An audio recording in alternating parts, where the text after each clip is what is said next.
O Senhor diz: venham, pois, e vamos discutir a questão. Ainda que os pecados de vocês sejam como o escarlate, eles se tornarão brancos como a neve. Ainda que sejam vermelhos como o carmesim, eles se tornarão como a lã. Amado e querido Deus, abençoa-nos aqui, pelas misericórdias de Cristo. Que o Senhor fale a cada um de nós, tanto aos nossos corações, quanto aos nossos entendimentos, que a misericórdia e a compaixão de Deus se manifestem em nosso meio, pelo poder do nome de Jesus Cristo, nome este que está acima de todos os nomes. No nome de Jesus, amém e amém, Pai. Ainda que os pecados de vocês sejam como o escarlate, se tornarão brancos como a neve. Ainda que sejam vermelhos como o carmesim, eles se tornarão como a lã. Que Deus possa abençoar a sua palavra em nossas vidas. Quando participamos da ceia do Senhor, colocamos uma ênfase no arrependimento. Meus irmãos, como o arrependimento é algo tão, mas tão importante na nossa vida, especialmente na nossa devoção ao Senhor. Se os pecados ou o pecado é aquilo que nos separa de Deus, o arrependimento, por sua vez, ele mantém o quê? A nossa comunhão com Deus. E raramente nós associamos, embora até mesmo tenhamos uma ideia, arrependimento à manutenção de comunhão. E se não estamos nos arrependendo, se não estamos numa constância de arrependimento, nós não estamos mantendo a comunhão que deveríamos ter com o Senhor. Por quê? Porque não estamos derrotando o pecado, o erro, a falha, as faltas em nossas vidas. Arrependimento é algo importante. Eu não estou falando da pessoa ter uma autocondenação. Eu estou falando da pessoa reconhecer o seu erro, a direção equivocada em que ela está seguindo e mudar essa direção. Como é importante isto? Como necessitamos disto?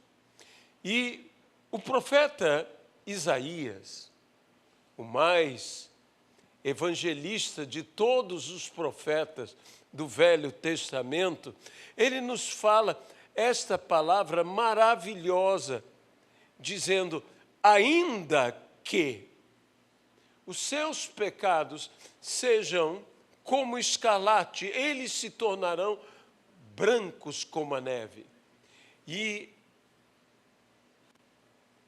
mesmo que sejam vermelhos como carmesim, se tornarão como a lã. É interessante, porque em se tratando de pecado, eu esperaria que fosse dito que os pecados são apagados. Porque esse é o nosso conceito básico sobre pecado e sobre perdão. Nós desejamos que os pecados sejam apagados. Mas aqui nós vemos uma perda de cor. Os pecados são estranhamente desbotados. E por que esse desbotar de pecados é tão importante? Por que é importante que os pecados sejam desbotados? Tanto o escarlate como o carmesim são cores tremendamente intensas, fortes. E quando nós estamos falando destas cores perdendo a sua intensidade, nós estamos falando sobre pecados perdendo intensidade, perdendo força. Porque temos que entender que uma coisa é perdão, outra coisa é transformação. Nós podemos ser perdoados, mas nós precisamos ser transformados. E a transformação, ela vem muito pelo que é o arrependimento. Há um processo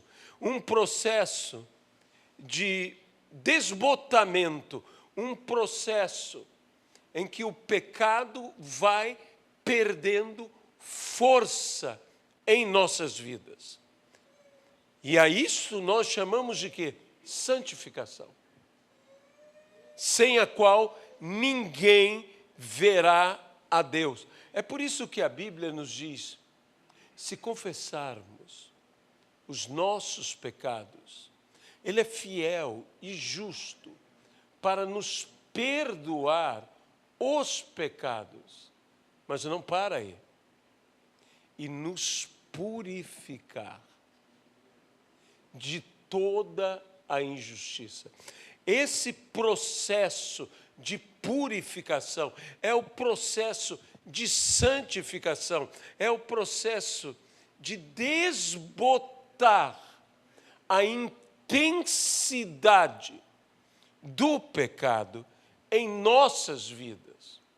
Qual é a cor? Desculpe-me a pergunta, mas qual é a cor do teu pecado? Qual é a cor dos nossos pecados? Será que é uma cor intensa? Será que é uma cor forte? Será que o pecado tem esse tipo de intensidade em minha vida ou na tua vida? Ou será que o pecado tem perdido força em nossa vida? Veja, somos salvos.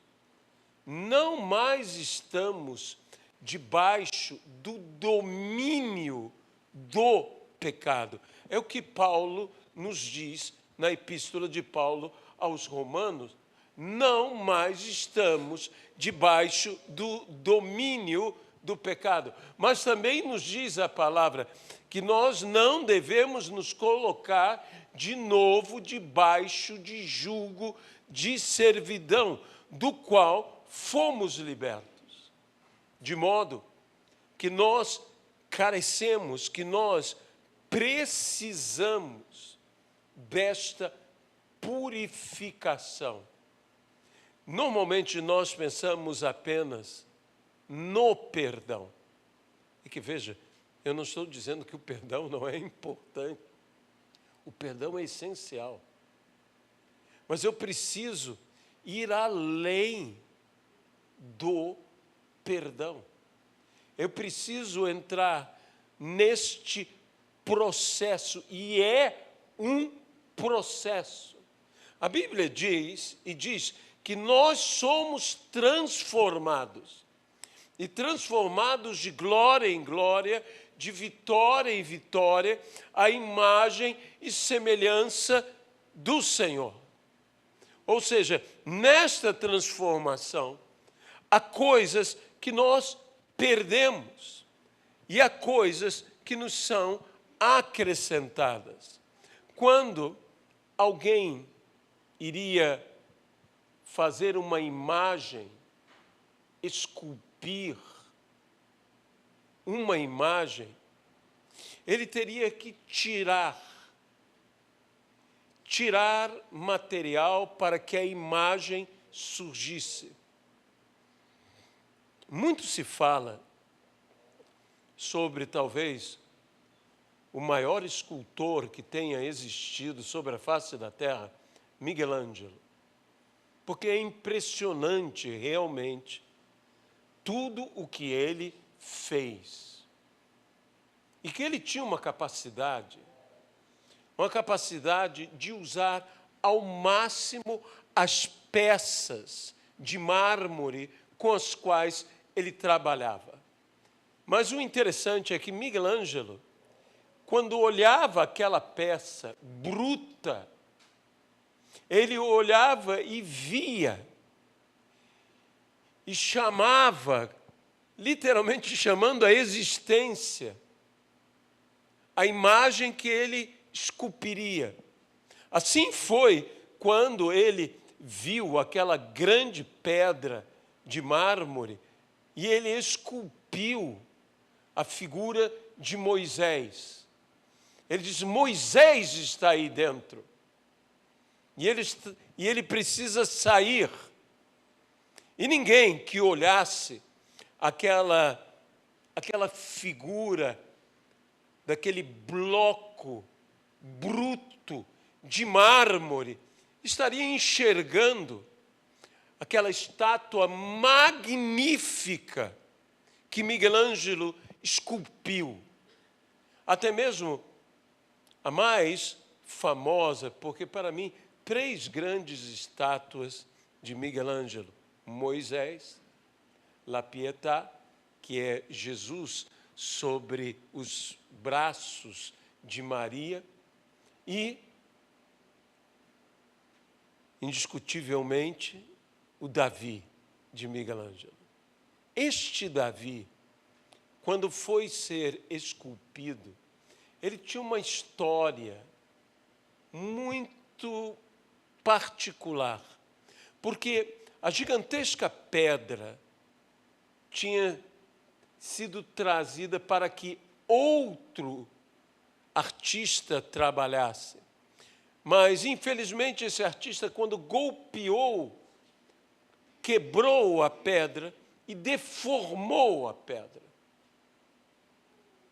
Foi oferecida uma verdadeira fortuna para quem pudesse salvar aquele investimento da pedra trazida para fazer uma escultura. E depois de tentativas, tudo que foi feito foi deformar ainda mais a pedra. Então chega Miguel Ângelo, levanta os tapumes, e durante dias e dias e dias e dias se ouve o cisel trabalhando, e Miguel Ângelo ali esculpindo, e ninguém sabia o que viria daquilo. E quando se baixou o tapume, estava aquela obra extraordinária. Assim, muitas vezes é a nossa vida. Uma vida estragada, uma vida deformada, uma vida que tantos bem-intencionados tentaram trabalhar e ainda pioraram. E, de repente, aquele que é o único que pode realmente trazer à existência aquilo que há em nós, que vê em nós, que é o divino artesão, que é o Senhor Jesus Cristo. Ele esculpe, Ele traz à existência o que há em nós. E isso tudo, como o esculpir, é um processo. E que nós devemos entender que temos que nos sujeitar a este processo. Isso é tão verdade que o livro de Apocalipse disse: quem são estes que vêm pelo caminho com vestes brancas?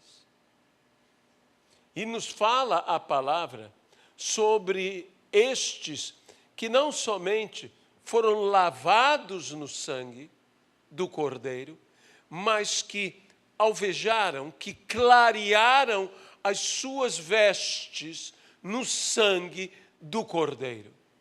De claras ficaram claríssimas, de alvas, alvíssimas, reluzentes, de tão alvas que se tornaram. Mas veja, não somente limparam, mas clarearam, alvejaram, exatamente o processo que é citado aqui em Isaías. Este clareamento até se tornar branco, tão claro que se tornou branco. O problema, eu sempre digo isto e creio de fato, que não existe homem, por mais forte que este possa ser, que seja mais forte do que a mais fraca das suas fraquezas. E nós carecemos vencer essa intensidade, esta força que o pecado tem nas nossas vidas. De modo que a Bíblia diz que o justo persista na sua justiça e o santo se santifique ainda mais. Este é o processo. Não é apenas uma questão de foi feito, está feito, mas eu ainda necessito de todo um processo de desbotamento. A intensidade, a cor, a força que estes pecados têm em nossas vidas, eles têm que perder. Sabe que isso, infelizmente, é algo que muitas pessoas dentro da igreja não entram neste processo de santificação. Eu sei, você poderia dizer, mas e o ladrão da cruz? Jesus não disse, hoje mesmo estarás comigo no paraíso? Esse processo de purificação, de santificação, não é algo que tem a ver simplesmente com a minha salvação. É que tem a ver com a minha permanência neste mundo. Se o ladrão da cruz vivesse, ele teria que passar por um processo.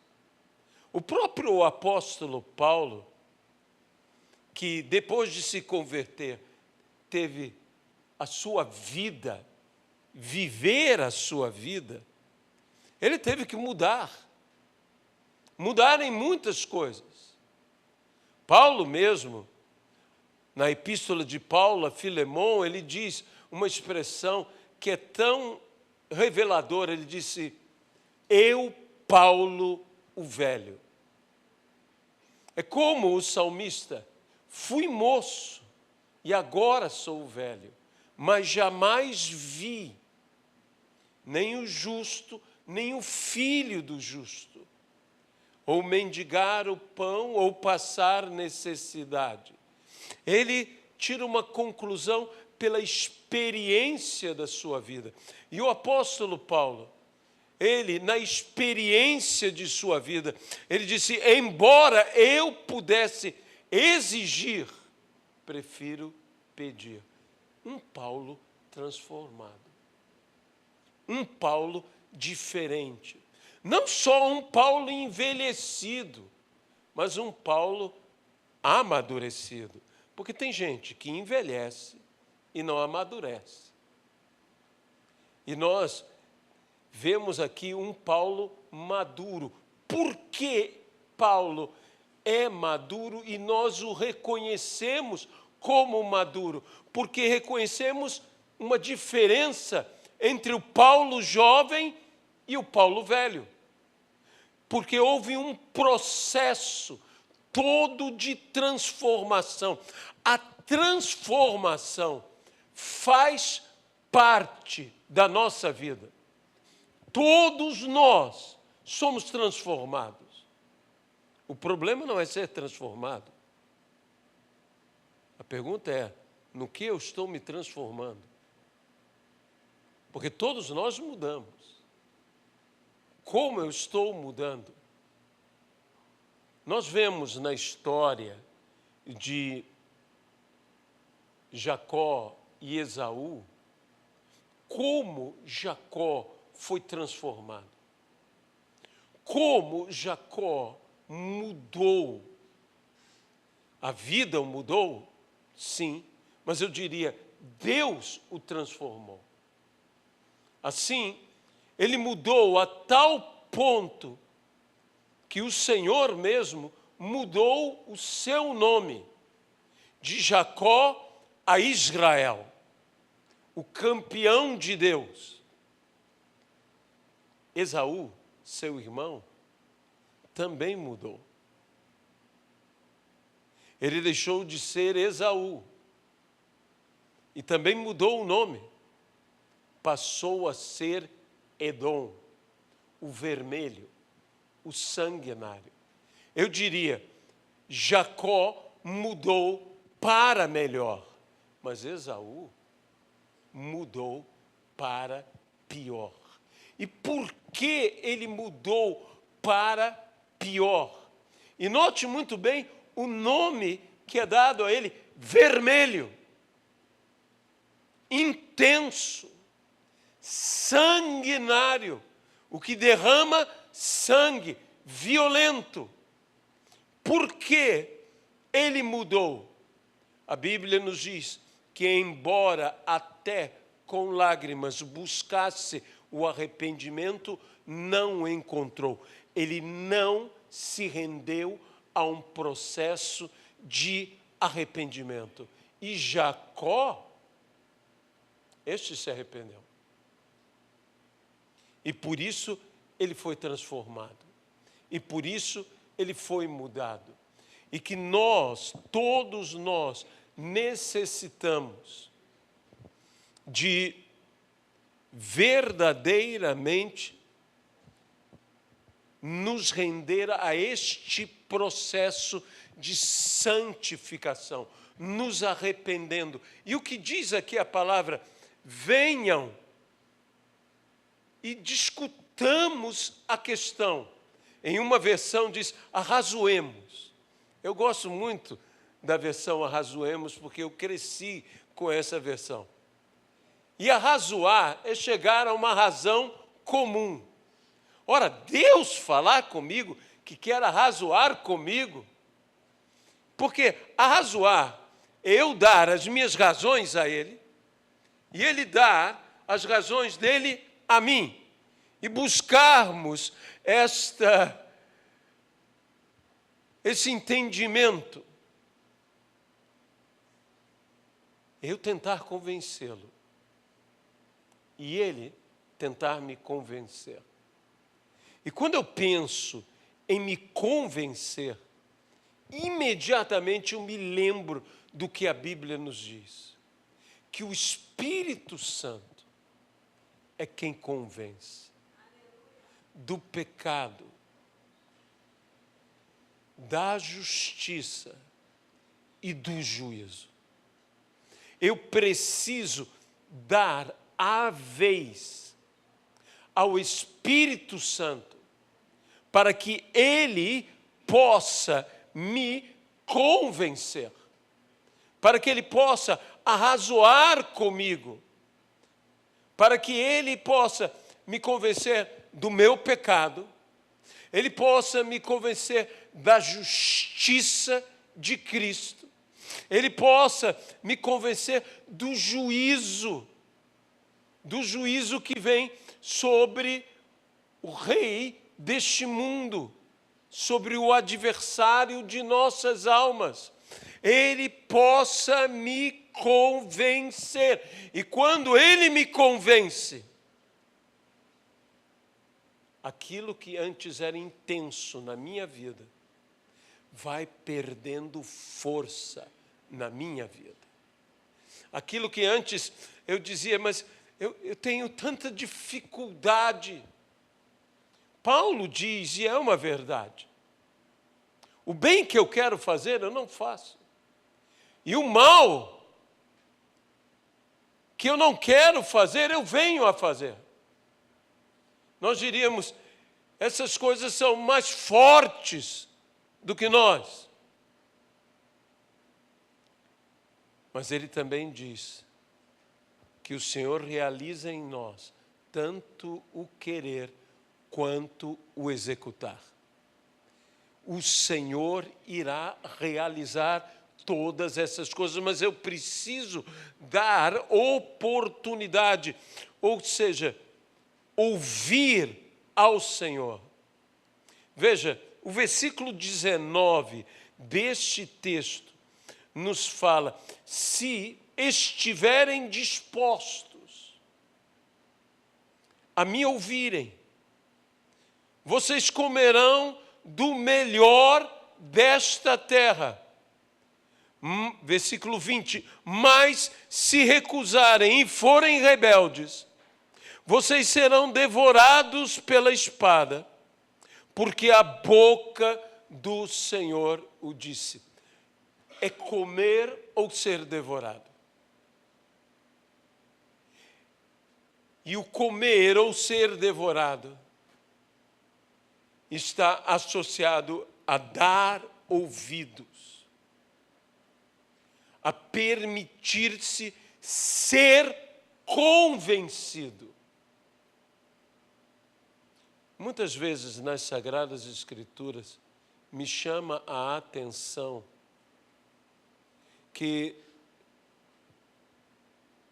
para pessoas decididas em ver o pior em nós, não importa o bem que venhamos a fazer, elas conseguirão falar mal. É o que a Bíblia fala sobre aquele pai de família que usou de misericórdia e contratou os que ninguém quis contratar e lhe deu pagamento, foi misericordioso, foi bom para com ele.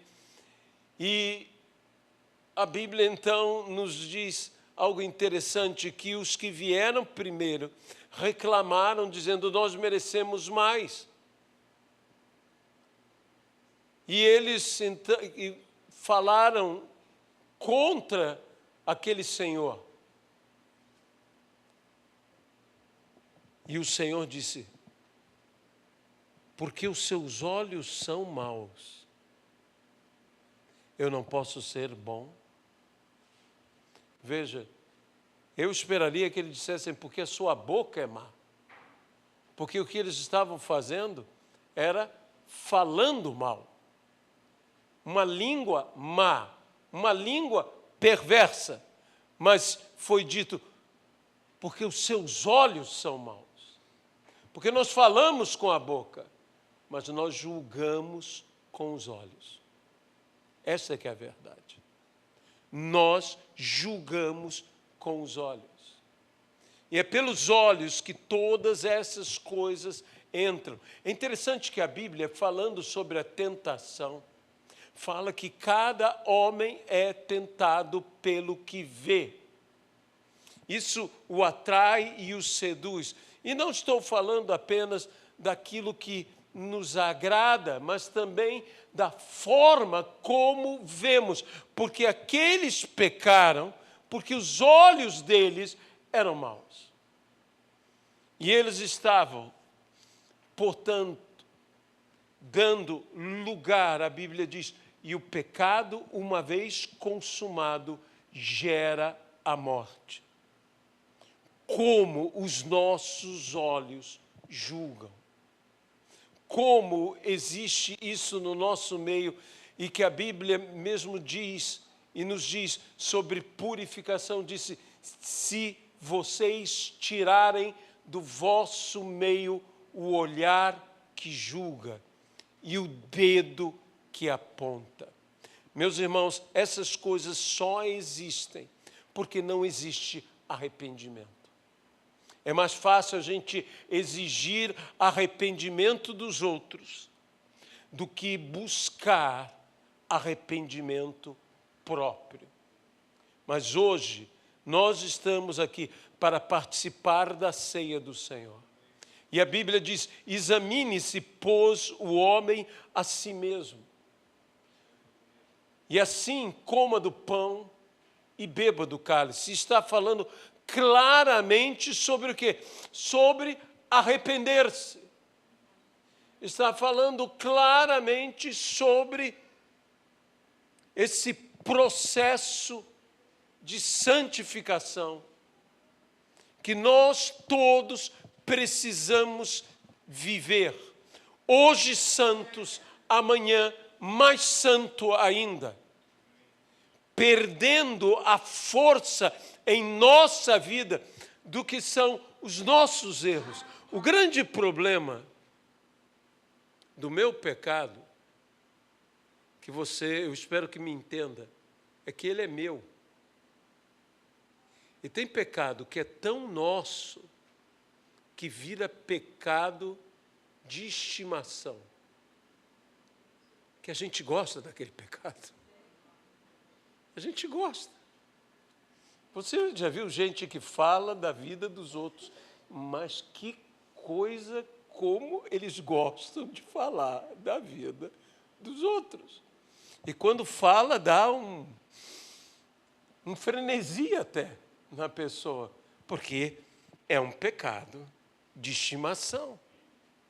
Existem aqueles pecados, e que eu poderia citar tantos outros, como até ser irascível. Tem gente que se orgulha de ser irascível e que diz, comigo ninguém se mete, porque sabe que eu sou zangado. Então, nós precisamos entender o seguinte, que esses pecados, principalmente esses pecados, têm que perder a força em nossas vidas, a tal ponto que possamos ser, aos olhos de outros, surpreendentes, irreconhecíveis. A Bíblia diz que Jesus tinha essa característica, Jesus surpreendia, até mesmo os mais íntimos dele, como seus discípulos.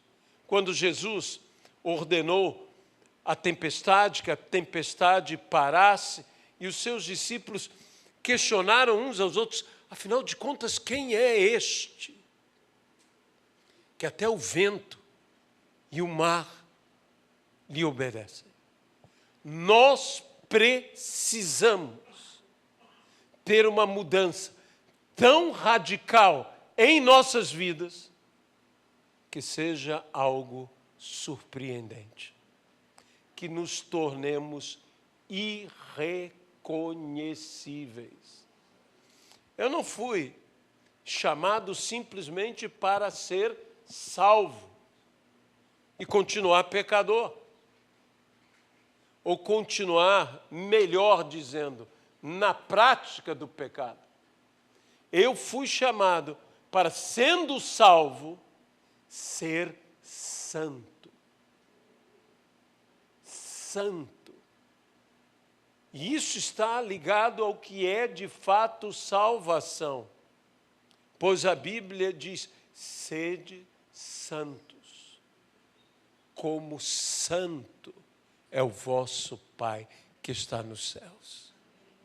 Esse é o grau de santidade. E a todos quanto receberam, deu-lhes o poder de serem feitos filhos de Deus.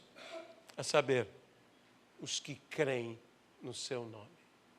Salvos sim, mas santos também.